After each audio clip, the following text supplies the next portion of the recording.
email or text in. Okay, speaking of text in, we've got our first texter by the name of, Tony. Tony of Makati said, "Good morning to everyone in DZRJ." And of course, Miss Marybeth. Hello, Tony. And he goes, it's raining cats and dogs outside. And he wants to inform everybody to keep safe and don't run because our office mate just slipped in the lobby. So for those of you who are in heels, make sure to also bring those extra slippers to avoid any accidents, minor or major. Okay, so thank you for that, Tony. Okay, so guys, again, we'd like to invite everybody to join us here on DZRJ. You could text in or call, or you could even like us on Facebook and follow us on Twitter. So I think our guest is actually ready. So, okay. Right. They're just checking if she is on board already. Yeah, they are. So they're calling her. And again, actually, do check out the news because there are some more schools that are actually their classes are being canceled. So again, we'd like to invite everyone to join us also for our particular session today because it's quite difficult to get this VIP on air because she's very, very busy.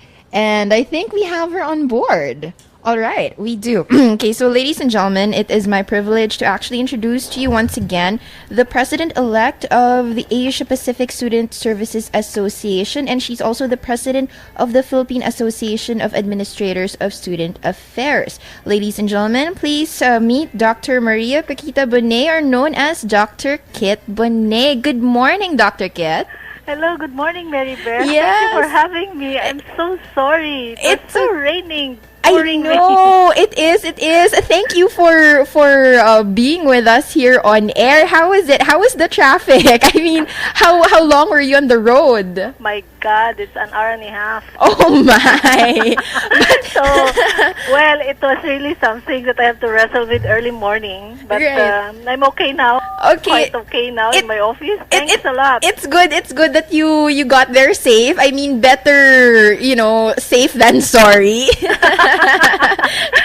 Thank right. You, actually, we have texters waiting because they're quite excited to know more about APSA. I actually, if you don't mind, we have time to understand what APSA is all about. All right. So could you give us an overview of what this organization or what your organization actually does? All right.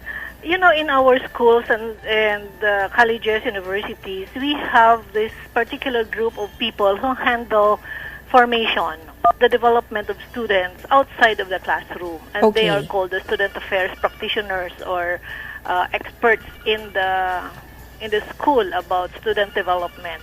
And this Asia Pacific Student Services Association is about this group of people all over Asia Pacific who are involved in student development. And Okay. 12 years ago, this association came to the Philippines for so the first time. it's and not it's the second time Philippine-based. after 12 years, yes. Okay.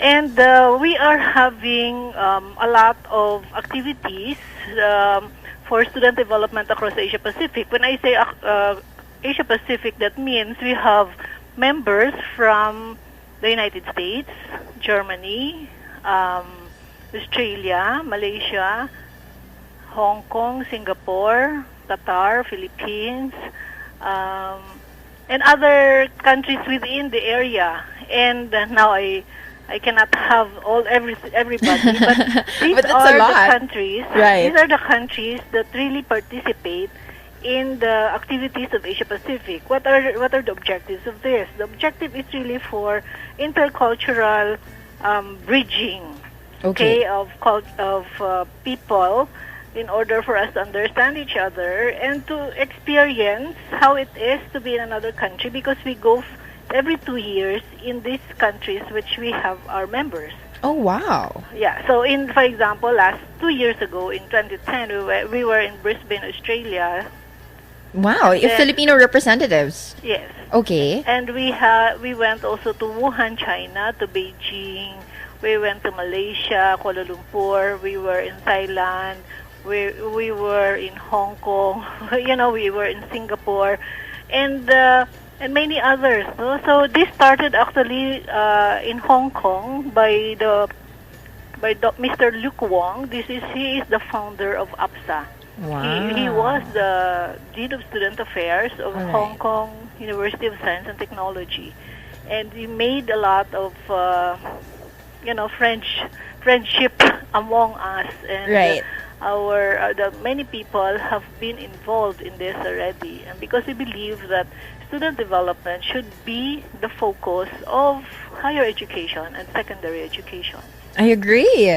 But I also like to find out what happens. Like you mentioned that the students and also the representatives travel to all these countries. So what happens when you go to a particular country, like for example Hong Kong or Germany? What usually happens in that in that meeting? Yeah.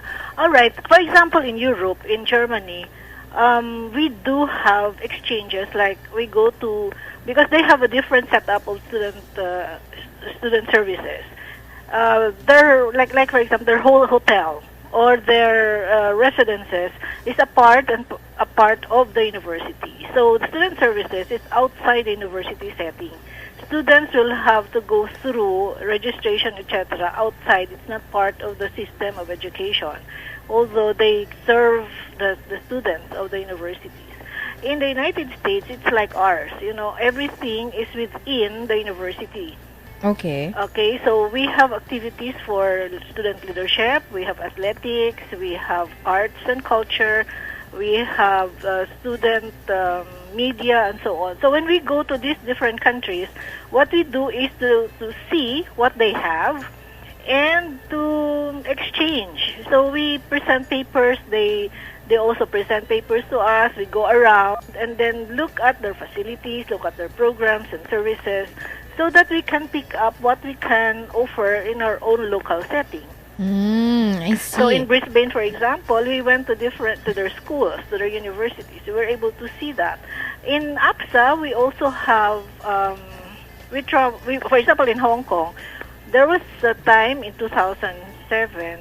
We were able to 2008, I think. We were able to go to their 7 universities. So my university visits.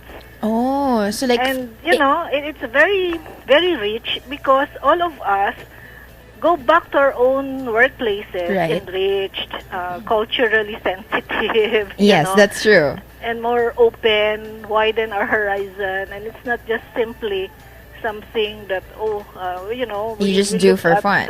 We Right. look at realities in our own, very little mind. And you start appreciating what you have here in our country. Exactly. Right. Exactly. And when, for example, in Brisbane, when they wanted to go to the Philippines, I was so excited because Right. I'm saying it's more fun in the The Philippines, exactly. That's true. And- That's true. And the preparation, last year we had a preparation meeting in Davao, and they were able to see beautiful Davao and Wow. to eat the different, delicacies and fruits of Davao, and they were so amazed and say, "Well, it's not true that Mindanao is." That they have to be afraid to go to Mindanao. Right, Because right. Mindanao is beautiful. It is, Mindanao it is. peaceful. It's only a part of Mindanao that there are some problems. But aside from that, no, it's beautiful and people are nice and the culture is rich, and so Right. on. Exactly. So, basically, what I'm gathering from you is that APSA, actually, this particular organization it really breaks down a lot of the intercultural barriers, so to Correct. speak, because That's true. especially nowadays in the age of information technology, if someone or like one person or a group of people talk badly, or they give a not so good impression about one country, everybody else believes that, or that particular negative experience of one. But like for example, events or meetings or interactions like these, it gives actually a safer haven for other cultures to know more about us. Because for example, if we're going to be hosting an event or an what do you call this, a conference, an international conference with them, at least the host or the hosting country, which is represented by APSA in the Philippines, would be able to take care of the international delegates and vice versa. Exactly. So, if for example we're for our DZRJ listeners, I mean, they should also you guys have to understand that events or events like these actually open the minds of a lot of people in other countries as well, especially our own mindset. If we have an impression about Germany or Europe, and then if we go there, it's different if we have that first-hand experience. And hopefully the people who attend this or go through this particular experience can share it also to their home country and say, oh, you know what, the Philippines isn't like this. What they say in the news, it's just very selective.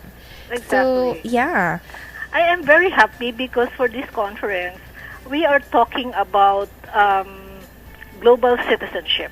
Okay, global And citizenship. Global citizenship. And, there are very little literature on global citizenship because not a lot of people have really gone into deep research and write this down. Although we have different linkages in terms of global reach, for in economics, in other parts, in other areas.